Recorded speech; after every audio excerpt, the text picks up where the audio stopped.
जय मसीह की दोस्तों, ट्रू गॉड चैनल में आपका स्वागत है। आज हम प्रेरित यूहन्ना के बारे में देखेंगे। यदि आप मसीही हैं तो यह वीडियो आपके लिए बहुत ही जरूरी है।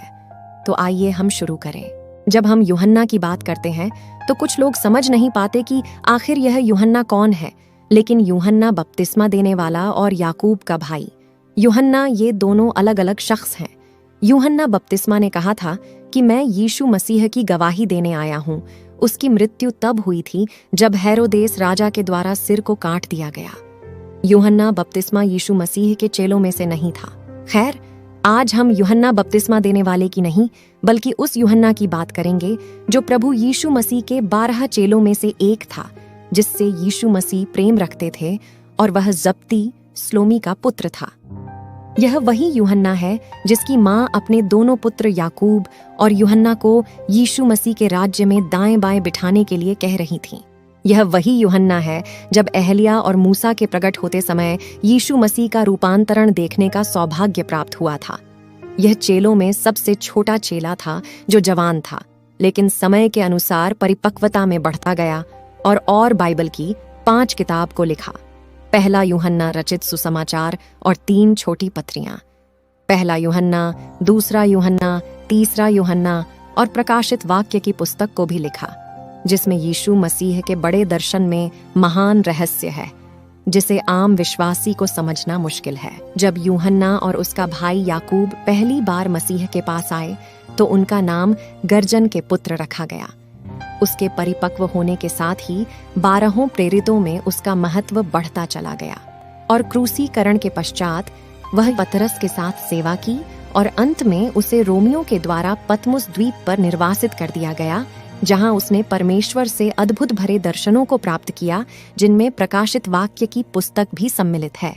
वो निडरता से यीशु का प्रचार करता था, जिससे रोम के विरोधी उससे घृणा करते थे, जिसके कारण उसे खौलते तेल की कढ़ाई में डालकर मृत्यु दंड की सजा दी गई थी। परंतु परमेश्वर ने उसे बचाया और उसके बाल के जलने की बू तक नहीं आई, और वहां के लोग इस बात को देखकर चकित हो गए थे। और कहीं लोगों ने यीशु मसीह पर विश्वास कर लिया, क्योंकि यूहन्ना ने सुसमाचार का प्रचार करना नहीं छोड़ा था, जिसके बाद यूहन्ना को तब पतमुस टापू की खानों में काले पानी की सजा दी गई। अब आप सोच रहे होंगे कि यह काला पानी की सजा क्या है। काला पानी की सजा बीते जमाने की एक ऐसी सजा थी जिसके नाम से कैदी कांपने लगते थे। यह जेल गहरे समुद्र से घिरी हुई है, जिसके चारों ओर कई किलोमीटर तक सिर्फ और सिर्फ समुद्र का पानी ही दिखता है। इसे पार कर पाना किसी के लिए भी आसान नहीं था। इस जेल की सबसे बड़ी खूबी ये थी कि इसकी चहारदीवारी एकदम छोटा बनाया गया था, जिसे कोई भी आसानी से पार कर सकता था। लेकिन इसके बाद जेल से बाहर निकलकर भाग जाना लगभग नामुमकिन था, क्योंकि ऐसा कोशिश करने पर कैदी समुद्र के पानी में ही डूबकर मर जाते। रोम उस समय बहुत सारे ईश्वरों की पूजा करता था, लेकिन यूहन्ना ने एक खुदा का प्रचार किया। 12 चेलों में वही एक चेला था जिसकी मृत्यु सबसे आखिरी में हुई, और स्वाभाविक मृत्यु हुई, क्योंकि परमेश्वर ने उसे अपने अंतिम काम के लिए सुरक्षित रखा था। यूहन्ना 90 ईस्वी से ज्यादा जीवित रहे थे।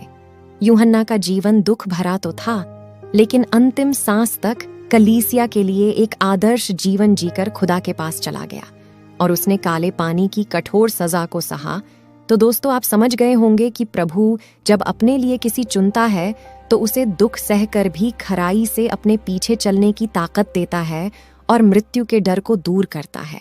तो दोस्तों, अगर आपको यह वीडियो अच्छी लगी तो इस वीडियो को लाइक करें और चैनल को सब्सक्राइब करना ना भूलें। प्रभु यीशु मसीह आपके साथ रहे। जय मसीह की।